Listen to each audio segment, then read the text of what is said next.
Hello, everybody, and welcome to the WACO Show, our first ever episode. The WACO Show is dedicated to discussing what's going on with the Hub City Football Club, Black Roses, our new semi-pro football team here in Washington County, Frederick County, areas of West Virginia and Pennsylvania, pretty much 45 minutes from downtown Hagerstown. We will also be discussing local soccer with youth organizations, school programs, as well as talking about what's going on with the U.S. national team programs, especially with the World Cup coming up. We hope to have one of these a week, just discussing what's going on with the club once the season gets started. The WACO Show, Washington County. And then I've got with me today, I've got three gentlemen with me. One is a owner, Ryan Bowman. Billy and Paul Wood. Paul's on the coaching staff. Billy's going to be around as much as he can. With travel from work is keeping him from committing full time.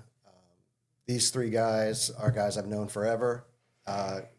Great players, very experienced fans of the game, and very happy to have them on board for our first ever episode of the show. We hope it's a success. We hope we will continue to be able to do this. Highlighting our sponsors and highlighting soccer in this area so that everyone kind of knows what's going on with all the clubs. I guess we'll start with when we had investment meetings, we discussed how this came about and why it came about. And so basically, for about almost 30 years now, this has been a dream of mine to do something like this for this community, the community I grew up in. By the way, my name's Mike Long. Sorry about that. And so just being a huge fan of football around the world, knowing what it means to communities, I've always wanted to do something like this for a community and for players, just to do it properly. And worked on a business plan, started with just a facility drawing, and then moved into business plans to try and see how we could make this work as a real business. And in 2023, we were ready. I was ready. I was speaking with the MPSL, and then some things happened where we had to table it. And then in January of 25, because this is 26, January of 25, I decided I needed to meet some folks, guys that are players and business people, to see if this would work, see if they'd be interested. And every soccer player, business person I met with said, yes, I'm in. I want this to happen. I want this to work. It's a great plan. So started talking to investors, talking to sponsors, talking to the leagues, and starting to make this whole thing come together. And by I guess it was May of 25, we had a commitment from the league. We knew that we were going to do this, so then we had to put the business plan together. And what was really important was that we wanted to have our kickoff right before the World Cup, right? Like the World Cup this summer is huge for America. It's huge for soccer in America and the world. And we wanted to kind of ride the coattails and be involved in the hype in our local community. So that all worked out. And October, the fall of last year, we were locked in, we were ready to go, and we've been working ever since, creating the structure of the business, recruiting players, recruiting sponsors, all the things that it would take to get this started. And the changes that are happening in U.S. soccer right now are critical to the United States catching up to the rest of the world. The World Cup always brings about a change or two in how U.S. soccer operates. And this summer, after the World Cup, we're supposed to be getting a better developmental contract program for youth players, which means entrepreneurs who want to get involved in professional football can develop a young player and sell him. We all know Christian Pulisic when he left PA Classics and he went to Germany. PA Classics didn't get a dime from the development they had with Pulisic. And then when he transferred to Chelsea for $80 million, none of that money got back to PA Classics because of the way the system's set up in America. Everywhere else in the world, a young player who gets sold, the host club, the home club that he started at, developed him, they get residual payments from each transfer that happens. So an entrepreneur has a reason to want to develop a player, and because it's financially rewarding. And that's supposed to be changing and happening in America after the World Cup. The fact that it is so ingrained now in the culture of America like never before, people outside of players and families of players, with Wrexham, those guys have made it so popular. The FIFA video game, guys who have only ever played American football growing up love playing FIFA because it's just crossed over. So now it's really ingrained in our society like never before as a spectator sport as well as a participation sport.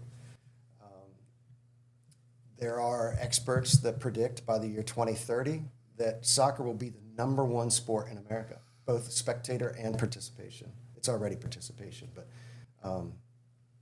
by 2030, it could be the most popular sport in America.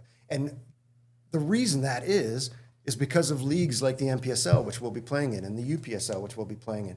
They give soccer-mad entrepreneurs a chance to get in safely.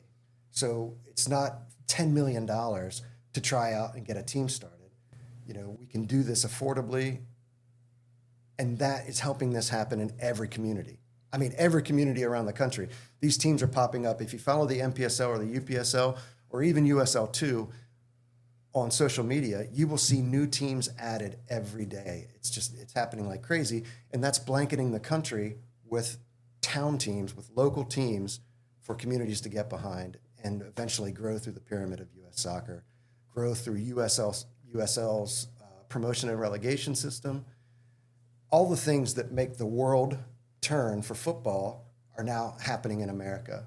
And it's critical that communities have a local team for the young players to look up to, for the people who love the game to be able to go to and support the entire community, not just your school, not just your kids' club team, but the entire community. That's what a football club is. So we're very happy that the NPSL, the UPSL, all these leagues, these things are happening in America. So it was critical that we got started when we did, and we're on board. We've got a great list of players selected. We've got sponsors coming on every day. We've got lots of local interest for ticket sales and memberships, and it's headed there for our kickoff in May. May 17th, we're away to Virginia Dream, the defending champions, who are also just won their first U.S. Open Cup match against a professional side, a full professional side. They just won that. That's who we get to start our life with Virginia Dream on the 17th of May. Do you guys have any questions about any of that?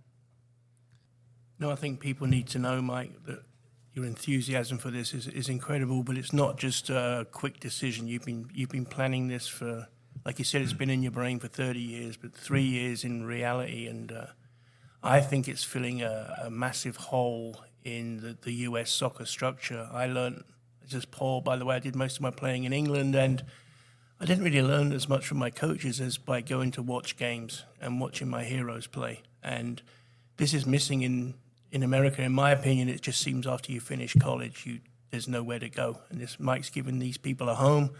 And if we can get the local players out watching them and create a really good vibe, I think only positive things can happen. And I'm really excited to be involved with Mike, and I'm really glad he asked me. Yeah, it's on that point. For a soccer player, their peak of their existence as a player is 26 to 29 years old, 30 years old. That's when a player is emotionally and mentally developed to the fullest extent. Physically, maybe a half step slower than they were when they were 22, 23, but the brain and the confidence, players are at their best at 27, 28, 29 years old. And in America, most players stop playing between 18 and 22. Because there's nothing like this for them to go for in a competitive sense. So, yeah, thanks for bringing that up, Paul. Yeah, I totally agree. My best step playing days were mid to late 20s. Yeah. 100%. Yeah. So, No, I agree with Paul.